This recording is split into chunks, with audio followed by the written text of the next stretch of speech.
NDTV के खास कार्यक्रम नेताजी घर पर है, आपका बहुत स्वागत है। मैं हूं आपके साथ इज़हार हसन खान। अपने कैमरा पर्सन सहयोगी राजू बाथम के साथ आज मैं पहुंचा हूं भोपाल की गोविंदपुरा विधानसभा के कांग्रेस प्रत्याशी रवींद्र साहू झूमरवाला के घर। रवींद्र साहू झूमरवाला को कांग्रेस ने गोविंदपुरा से अपना प्रत्याशी बनाया है। गोविंदपुरा विधानसभा की बात करें तो ये भाजपा का अभेद गढ़ है, एक ऐसा किला है जिसको आज तक कांग्रेस नहीं भेद पाई है। कांग्रेस ने यहां से रवींद्र साहू झूमरवाला को अपना प्रत्याशी बनाया। रवींद्र साहू झूमरवाला की बात करें तो दिग्विजय सिंह के काफी करीबी हैं और ये वो शख्स है जिन्होंने दिग्विजय सिंह के साथ 3300 किलोमीटर की पैदल नर्मदा परिक्रमा की है। और जो झूमरवाला है वो उनका दावा है कि इस बार वो जो बीजेपी का अभेद गढ़ है इसको भेद कर दिखाएंगे। तो हम पहुंचे हैं रवींद्र साहू झूमरवाला के घर, हम उनसे बात करेंगे, उनसे जानेंगे और साथ ही दिन भर में जो उनका प्रचार चुनाव प्रचार है उससे आपको रूबरू भी कराएंगे। तो चलिए चलते हैं नेताजी के घर।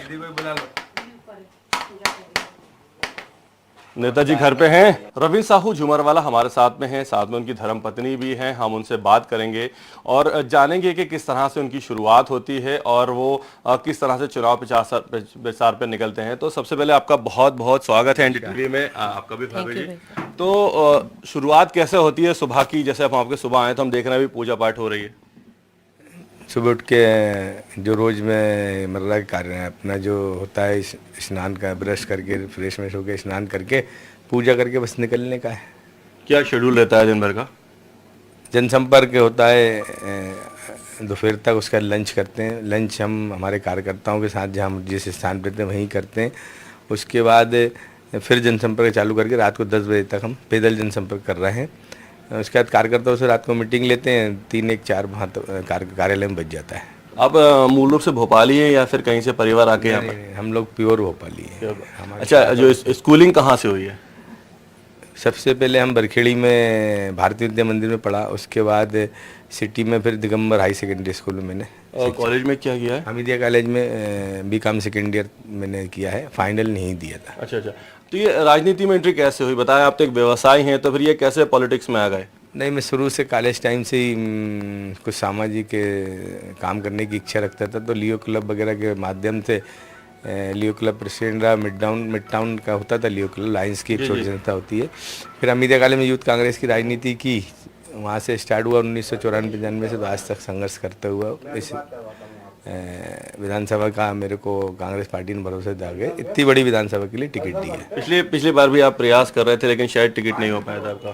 चलता है, तो मांगना सबका अधिकार है, मिला उसके लिए फिर से हृदय से आभार व्यक्त करता हूँ पूरे। अभी आप अच्छे युवा हैं और आपने दिग्विजय सिंह के साथ 3300 किलोमीटर की पैदल नर्मदा परिक्रमा डाली। 2017 में हमारे परम आदरणीय राजा साहब के साथ मैंने पूरी नर्मदा जी की पैदल परिक्रमा की थी। उसी माँ नर्मदा जी की परिक्रमा के बाद बहुत सारी चीज़ें मेरे जीवन में चेंज हुई है। अध्यात्म से और ज़्यादा जुड़ने का मौका मिला है। ज़मीन पे रह के जनता की सेवा करने का अनुभव प्राप्त हुआ हमारा है। जब हम जंगल घूमे, बस्तियों में गए, स्लम एरिया में गए, वहाँ बहुत सारे मतलब रूरल एरिया में भी गए, अर्बन भी मिला रास्ते में, तो हर जगह गए, मैया किनारे भी गए, तो लोग कैसे जीवन यापन करते हैं वहाँ से हमने सीखा। और कैसे गरीबी में रह के लोग अपना जीवन यापन कर रहे हैं, वहाँ से बहुत सारी चीज़ें सीखने मिली। वहीं से मेरे मन में ऐसा और विश्वास आया कि अब मैं जनता की सेवा करना चाहिए, जिससे हम जनता को जितनी भी परेशानी से मुक्ति दिला सके। भाजपा का अभेद किला है, ये आज तक कभी यहाँ से भाजपा हारी नहीं है, क्या लगता है?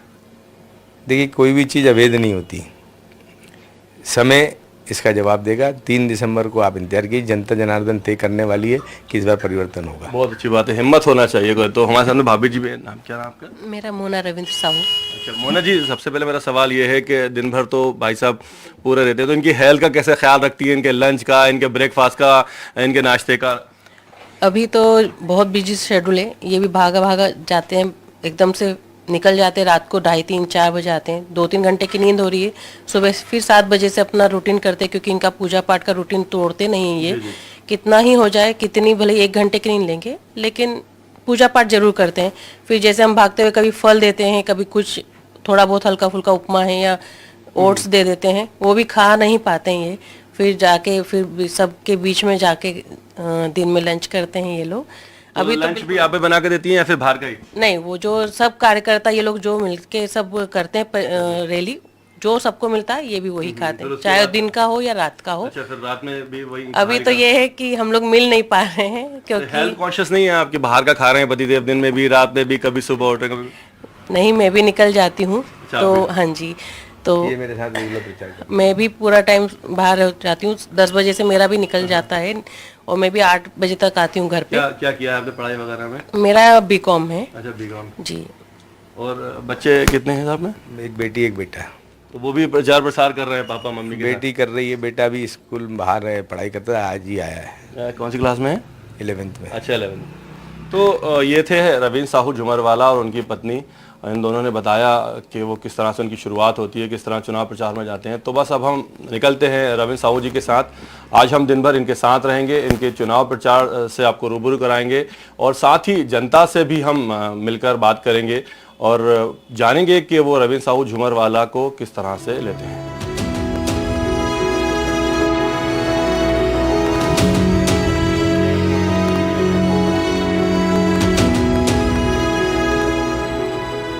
हम झूमरवाला जी के साथ निकले हुए हैं उनके चुनाव प्रचार पर और आज वो बाग सेवनिया जाने वाले हैं।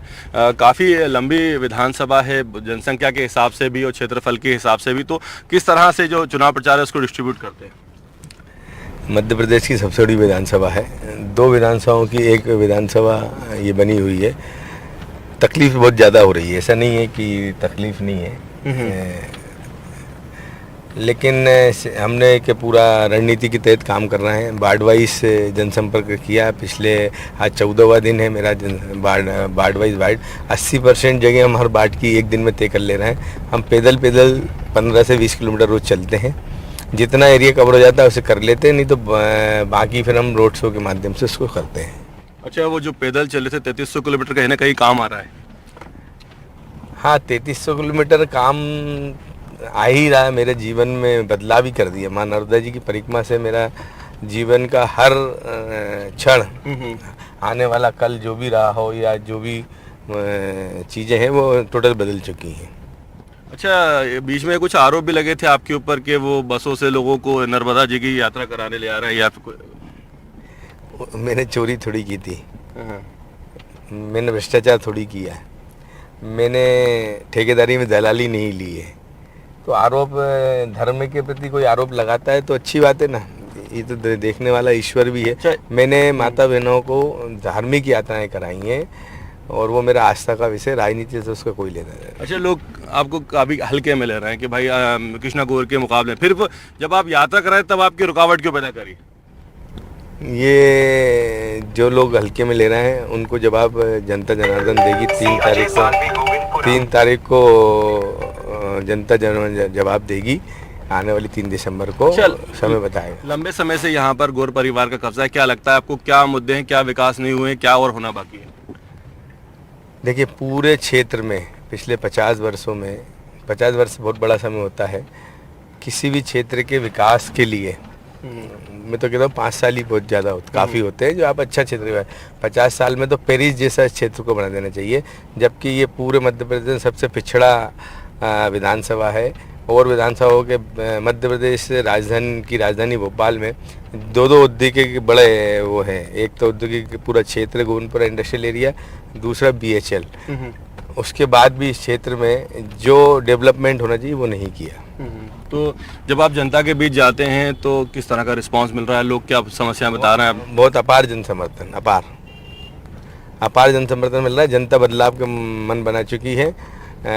मैंने जनता से यही निवेदन किया है, हमारी देवतुल्य जनता से, कि मैं नेता नहीं बेटा बन के आपके बीच आ रहा हूँ और जैसे पैदल चल के जनसंपर्क के लिए आपके विचार वैसे ही कभी आप मुझे चुनते हैं तो पैदल क्षेत्र में जाऊंगा और लोगों की समस्याओं को सुनकर उसका निदान करूंगा। अच्छा, ये कई तरह के सर्वे आए हैं जिसमें बताया कि किसान और जो गरीब हैं मध्य प्रदेश के वो कांग्रेस के साथ हैं, तो आपके यहाँ पे भी स्लम एरियाज हैं, तो उसमें क्या लग रहा है? स्लम गरीब, एक्चुअल में कांग्रेस पार्टी ने हमेशा गरीबों को मदद की है, गरीबों के उत्थान के लिए कार्य किए हैं। तो नो डाउट हमारे यहाँ स्लम ज़्यादा है, वो कांग्रेस पार्टी के साथ है। पूरे स्लम में मैं गया हुआ हूँ, क्षेत्र में भ्रमण करा हुआ है, तो स्लम मेरे साथ है पूरा। क्या क्या वादे किए हैं आपने यहाँ की जनता से कि अगर आप वो आपको विधायक बनाते हैं तो आप क्या करेंगे उनके लिए? सबसे पहले हर घर नर्मदा जी का जल, उसके बाद सड़क जिसकी स्थितियाँ बहुत ही ख़राब है। तीसरा सीवेज यहाँ का एक महत्वपूर्ण मुद्दा भी है। इन तीनों के साथ लोगों के निकासी नहीं है सीवेज की, घर के बाहर ही सीवेज का पानी पड़ा रहता है, गंदगी होती है, मच्छर मक्खी और बीमारियाँ बहुत हो रही हैं। चौथा, एक सरकारी अस्पताल जो आज तक 50 साल में ये नहीं बना पाए। एक सरकारी स्कूल शिक्षा के लिए जो बने हैं तो उनका रख रखाव ठीक करके उनको सुचारू रूप से चलाने के लिए और अच्छा प्रयास करेंगे। छठवा, बेरोजगारी। मेरे पास 10,000 युवाओं का बेरोजगारी का डाटा है इस विधानसभा सिर्फ 1-to-1 नंबर के साथ आपको उपलब्ध करा दूंगा, मेरे पास रखा हुआ है। तो इन सब पे मैं काम करूंगा और कोशिश करूंगा कि जितनी जल्दी हो इनको करके ख़त्म करके जनता की सेवा कर सकूं। तो बिल्कुल आप देख सकते हैं कि रविंद्र साहू झूमरवाला का कहना है कि यहाँ पर 50 साल से जो है बीजेपी का कब्जा है, लेकिन उसके बावजूद भी कई जो मूलभूत समस्याएं हैं उनके लिए यहाँ के रहवासी तरस रहे हैं। यहाँ पर बेरोजगारी है, करीब 10,000 युवा यहाँ के बेरोजगार हैं और कई सारे मुद्दे हैं जिनको लेकर वो जनता के बीच जा रहे हैं और उन्हें भरोसा है कि जनता उन्हें आशीर्वाद देगी।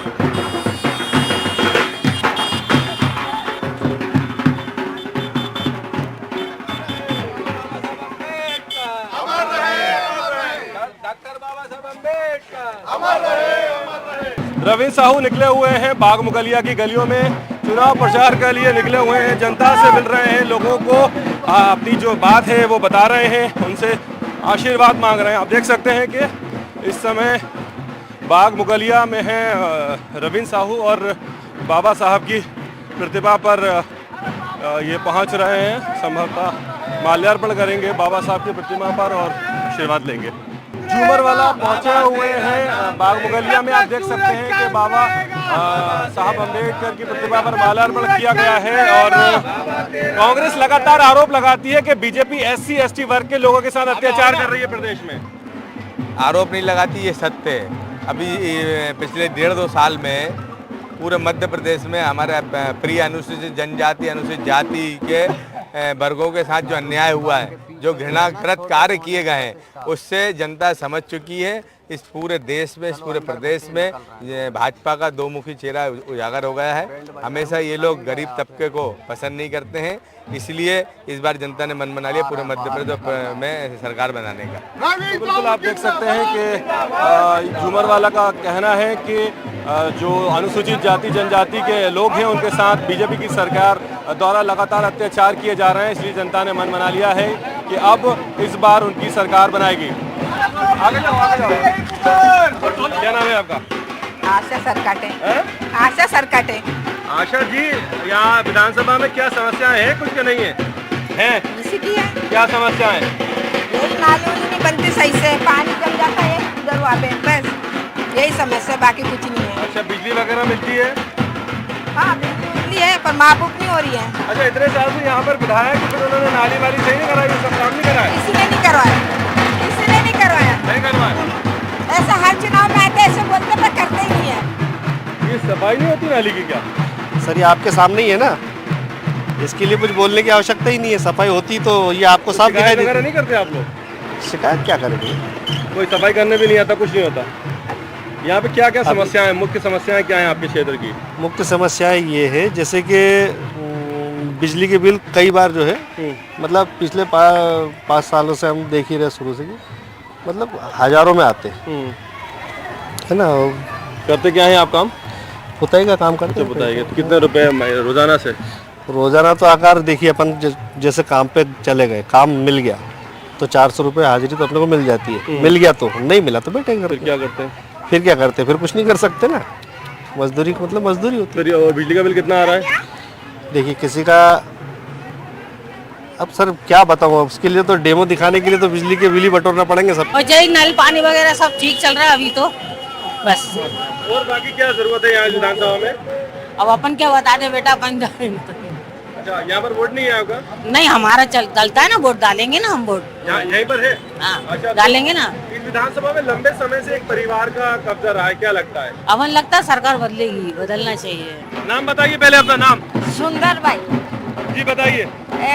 जी कंट्रोल में हमारा अंगूठा नहीं लगे, 3 महीने हो गए, गल्ला नहीं मिली या कहीं खाए हम। क्यों क्या बोलते हैं वो लोग? बोले अंगूठा नहीं है आज तुम्हारा। वो तो बिना अंगूठे के भी ऑफलाइन भी तो मिल सकता है। ये पहले अंगूठा आता था देता था, अब अंगूठा नहीं आए देता तो कहीं खाए आ गई है बोलो। सुनो भाई, अंगूठा नहीं आता है तो 6-7 महीने हो गया, गल्ला नहीं दे रहा है हमें। अब कौन खिलाएगा? हम स्कूल की रोटी मांग के खाते हैं। आपको विश्वास न हो तो पता कर लीजिए मोहल्ला में। कहते जाओ भगो नहीं है राशन। हाँ, यदि राशन नहीं मिलता हमें, रात से पैदा हो गया, अंगूठा नहीं आता तो भगा देंगे। कांग्रेस पार्टी जिताओ सब मिलेगा। क्या नाम है आपका? लक्ष्मीबाई नरवाड़े। क्या काहे की पेंशन नहीं मिल रही है आपको? कौन चीज नहीं मिल रही है ना, दिखता भी नहीं है मेरे को। इसी घर में रहती हैं आप? हाँ, यही घर में। तो क्या कितनी मिलती थी पहले पेंशन? 6,600 रुपए। आपको 600 रुपए भी नहीं मिल रहा? नहीं, पहले 300 मिलती थी, 150, 300, फिर 600 में आ गए, फिर तो अभी मिल कहीं रही। आप किसी अधिकारी के पास शिकायत करी आपने? 2-4 बार करे। नगर निगम में चक्कर लगाना चालू है, पर उन लोग कुछ नहीं बोलते, हाँ जायज करके टाल देते हैं। अभी देखा विधायक को? आती है वो, क्या बोलते हैं उनको, कृष्णा को? कृष्ण। तो फिर आपने उनसे नहीं बोला कि भैया हमारी? बताया बहुत बार, क्या बोली? कुछ हाँ बोलते करते बोलते जो ऐसा टाल अब वोट देते हैं। करने जाओगी तो क्या दिमाग में लेके जाओगी? अभी जा जिसमें दिखेगा पंजा तो पड़ा रहता है, उसी के ऊपर दिया जाता है, जैसा दिखता है वैसा करते हैं। भोपाल के वार्ड 55 के एम्स के जो पीछे स्थित इलाका है वहाँ पर मैं मौजूद हूँ और हमारे साथ में बंटी साहू हैं। इन्होंने यहाँ से पार्षद का चुनाव लड़ा था। बंटी जी, आप बता रहे थे कि यहाँ पर बहुत समस्या है, एम के पीछे का जो नाला है जब वो बरसात में भर जाता है तो ये सब घर डूब जाते हैं। भाई साहब, ये आप रोड देख रहे हैं, यहाँ से पूरा पानी भर जाता है और बहुत बड़ा नाला है। आज भी पूरी गंदगी फैली है। आप देखिए, पूरी नालियाँ चौक डली हैं यहाँ पे, पूरी रोडों की स्थिति खराब है। इसके पीछे एरिया में आप घुसेंगे तो इतनी गंदगी है, पूरी रोड पे पानी बह रहा है, पूरी नालियाँ चौक हैं, पूरी अव्यवस्था है। तो ये नगर निगम का अमला नहीं आता यहाँ पर क्या? कुछ नहीं आता भाई साहब, आता है जरा ऊपर करके चले जाते हैं। और 2500 बार समस्याएं बताई हैं, सबको बताई, महापौर को भी खबर भेजी है, लिख के दिया है, विधायक महोदय को भी कई बार समस्या लोगों ने बताई। यहाँ पे अधिकतर परेशानी पानी भरना, रोड नाली हमेशा समस्या है और जो गलियां वगैरह वो सही नहीं बनी है, जिसके वजह से बिल्कुल नहीं बनी भाई साहब। आप बता रहे थे सारी समस्या, उसके बाद भी विधायक कैसे जीत जाती है यहाँ से? लगातार उनका परिवार जीत रहा है। अब ये तो भाई साहब अब की बार नहीं जीत पाएंगी, अब तो बदलाव है। जनता बहुत त्रस्त हो चुकी है, परेशान हो चुकी है, अब सब जनता ने मन बदल लिया है, बदलाव।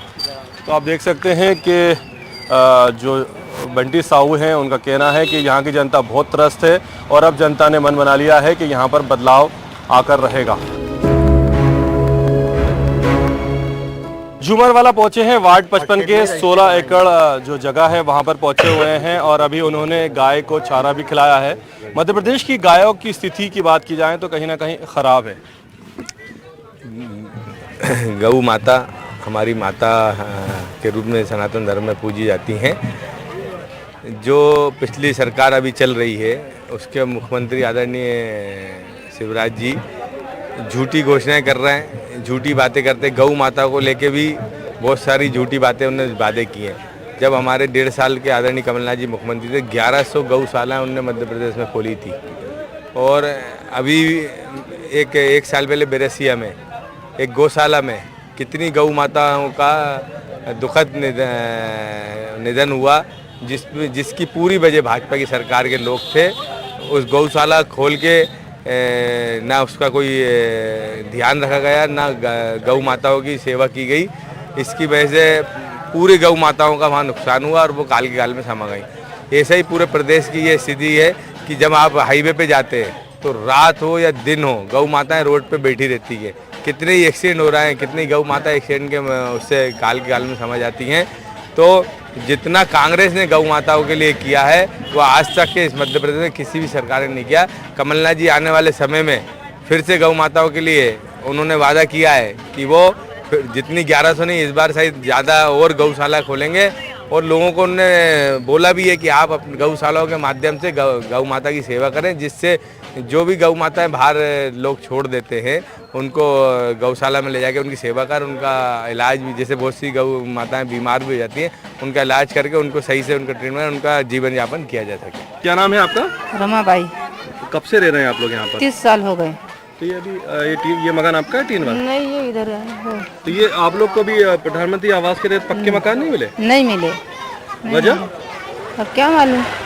राशन कार्ड वगैरह है आपके? सब सारे डॉक्यूमेंट्स, आधार सब है? हाँ, सब है। फिर भी नहीं मिले? फिर भी नहीं मिले। लेकिन ये सस्ताई कौन करेगा? कांग्रेस करेगी। कांग्रेस करेगी, बड़े बड़े वादे।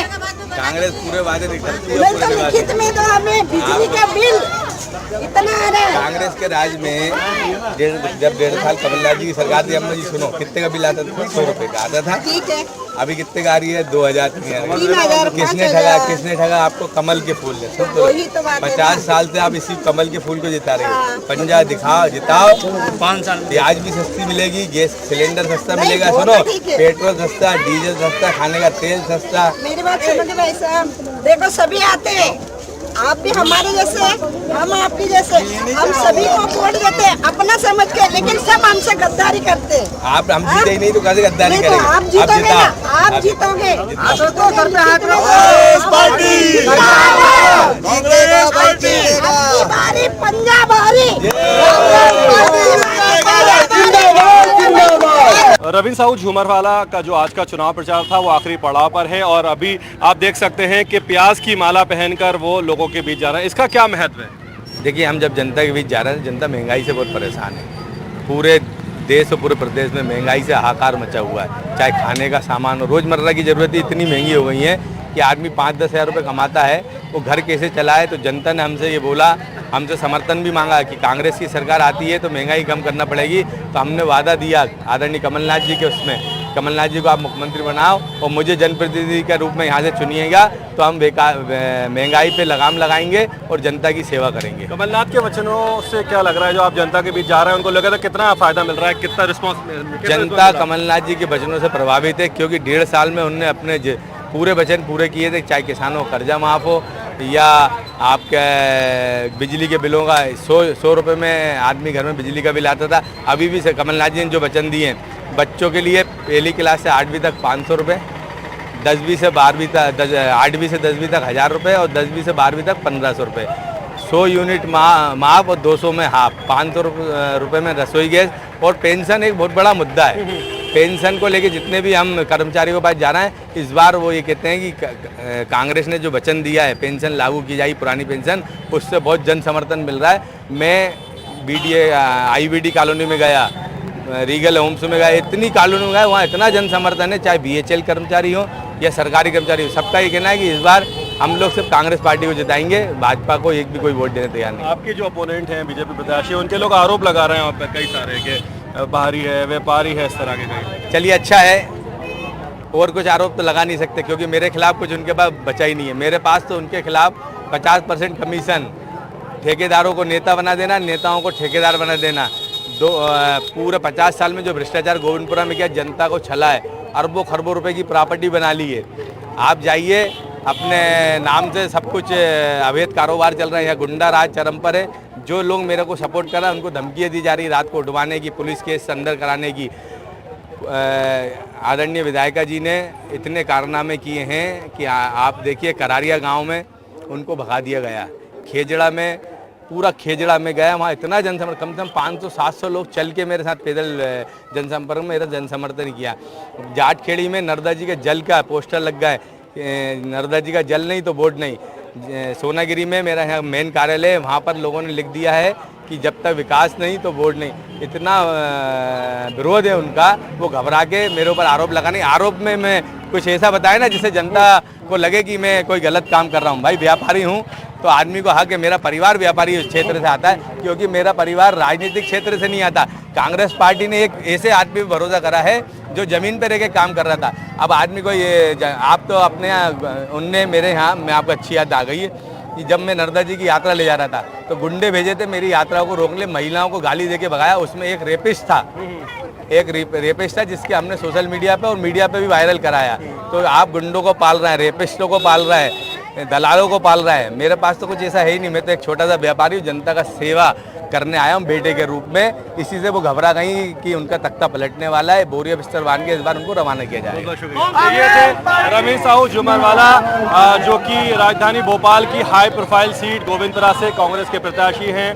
वो लगातार जनता के बीच जा रहे हैं, उनसे वादे कर रहे हैं, उनकी समस्याएं सुन रहे हैं, कमलनाथ के वचनों को भी उन तक पहुंचा रहे हैं और उनको लग रहा है कि जनता उनको रिस्पांस दे रही है, जनता उनकी बात को सुन रही है, उनको समर्थन दे रही है। उन्हें उम्मीद है कि इस बार जो गोविंदपुरा की विधानसभा की जनता है वो परिवर्तन लाएगी और कृष्णा गौर को उखाड़ कर फेंक देगी, उनको विधानसभा से हटा देगी। हालांकि विधानसभा चुनाव में पता चल पाएगा कि जो विधानसभा गोविंदपुरा की जनता है वो क्या एक बार फिर कृष्णा गौर को समर्थन देकर विधायक बनाती है या फिर रवीन साहू झूमरवाला पर भरोसा जताकर परिवर्तन लाती है। कैमरा पर्सन राजू बाथम के साथ एनडीटीवी के लिए भोपाल से इजहार हसन खान।